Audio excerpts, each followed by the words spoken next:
Hi అండి, అందరికీ నమస్తే. Welcome back to our channel అమ్మ అభిరుచి. ఇవాళ రెసిపీ వచ్చేసి పీతల కర్రీ అండి. సింపుల్ అండ్ ఈజీ రెసిపీ, చాలా చాలా టేస్టీ రెసిపీ కూడా. ఖచ్చితంగా ట్రై చేయాల్సిన రెసిపీ అండి. వీడియోలోకి అయితే వెళ్ళిపోదాం. ముందుగా పీతలను అయితే శుభ్రంగా కడిగేసుకోండి. ముందుగానే మనం ఎప్పుడు కర్రీ వండాలనుకుంటున్నామో అప్పుడే పీతలను అయితే చేసుకోండి. కర్రీ టేస్ట్ అనేది మారుతుంది.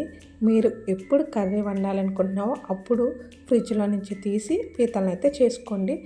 ఫ్రెష్గా అప్పటికప్పుడు తెచ్చుకున్నా బాగానే ఉంటుందండి. కానీ పీతలు ఎప్పుడైనా సరే కర్రీ వండేటప్పుడు మాత్రమే చేసుకుని అయితే పెట్టుకోవాలి.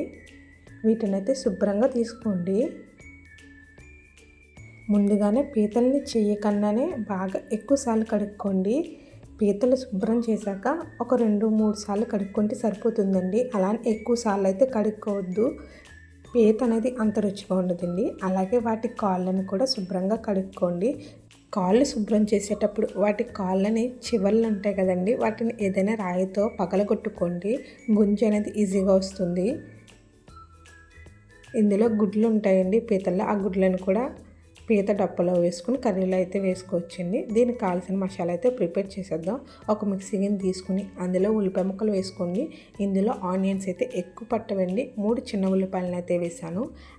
2 స్పూన్స్ ధనియాలు, 1 స్పూన్ జీలకర్ర, 3 లవంగ మొగ్గలు, చిన్న దాల్చిన చెక్క, అలాగే అల్లం వెల్లుల్లిపాయలను కూడా వేసుకుని మెత్తగా మిక్సీ పట్టేయండి. అలానే బాగా మెత్తగా కాదు, కొంచెం బరకగా ఉండేలా చూసుకోండి. ఇప్పుడు స్టవ్ గిన్నె పెట్టి ఆయిల్ వేసుకోండి. నాన్ వెజ్ కర్రీలకి ఆయిల్ కొంచెం ఎక్కువ పడుతుంది. ఆయిల్ వేడెక్కాక మిక్సీ పట్టిన మసాలా పేస్ట్ని అయితే వేసేసుకోండి. బాగా కలర్ చేంజ్ అయ్యేంత వరకు వేపుకోవాలండి. అలాగే పచ్చిమిర్చిని కూడా యాడ్ చేసుకోండి.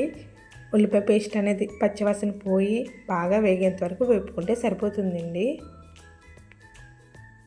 అలాగే పీతలను అయితే వేసేసుకోండి. ఉల్లిపాయ పేస్ట్ వేగాక పీత కాళ్ళను కూడా వేసేసుకోవాలి. ఉల్లిపాయ పేస్ట్ అనేది పీతలకు పట్టేంత వరకు మగ్గించుకోండి. మూత పెట్టుకుని మధ్య మధ్యలో కలుపుతూ మగ్గించుకోవాలి. పీతల కర్రీకి ఎప్పుడైనా సరే ఆనియన్స్ అనేవి తక్కువ వేసుకోండి. కర్రీ టేస్ట్గా ఉంటుంది. ఇలా మొత్తం కలిపేశాక కొంచెంసేపు మగ్గనివ్వండి. అలాగే ఇందులో 1/2 స్పూన్ పసుపు, 1 స్పూన్ కారం వేసుకోండి. కారం కొంచెం ఎక్కువ వేసుకోండి. రుచికి తగ్గట్టు సాల్ట్ వేసుకోండి. నేను వచ్చేసి 1 స్పూన్ కారాన్ని అయితే వేసాను. ఇప్పుడు మొత్తం బాగా కలిసేంత వరకు కలిపి కారం పీతలకు పట్టేంత వరకు కొంచెం సేపు మగ్గనివ్వండి. మీరు కనుక ఫస్ట్ టైం నా ఛానల్ చూస్తుంటే కనుక వీడియో నచ్చితే లైక్ చేయండి, షేర్ చేయండి. మన ఛానల్లో ఉన్న వీడియోస్ని ఒక్కసారి చూసేయండి. చూసి నచ్చితే కనుక సబ్స్క్రైబ్ చేయండి. మీ ఫ్రెండ్స్ అండ్ ఫ్యామిలీ మెంబర్స్కి కూడా షేర్ చేయండి. కొంచెం సేపు మగ్గింది అనుకున్న తర్వాత ఇందులో వాటర్ని అయితే వేసేసుకోవాలండి. వాటర్ అయితే బాగా ఎక్కువ అవసరం లేదు. పీతలు ములిగేంత వరకు వేస్తే సరిపోతుందండి.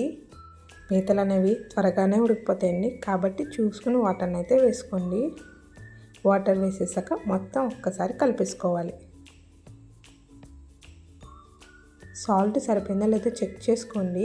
అలాగే ఇందాక పీతల్లో ఉన్న గుడ్లను తీసాం కదా, వాటిని కూడా వేసేసి వాటికి కూడా ఉప్పు కారం పట్టాలి కదండి. అందుకు ఒకసారి వాటర్లో మునిగేంత వరకు కొంచెం గరిటెతో కిందకు నొక్కుకోండి, సరిపోతుంది. ఇవి త్వరగానే కుక్ అయిపోతాయండి. మీరు వాటర్ వేసాక మాత్రమే వేసుకోండి, లేదంటే విడిపోతాయి. నీళ్ళన్నీ దగ్గరికి ఎగిరిపోయేటప్పుడు కొంచెం కొత్తిమీరని అయితే జల్లుకోండి. కర్రీ అనేది బాగా దగ్గరికి అయిపోవాలండి. అంతేనండి, పీతల కర్రీ అయితే ఈజీ రెసిపీ. అలాగే చాలా చాలా టేస్టీగా ఉంటుంది. ఒక్కసారి మీరు కూడా ట్రై చేయాలనుకుంటే ఖచ్చితంగా ఈ ప్రాసెస్లో ట్రై చేయండి. మీకు కనుక వీడియో నచ్చితే సబ్స్క్రైబ్ చేసుకుని వెళ్ళండి. నీళ్ళు అనేవి లేకుండా చూసుకోండి.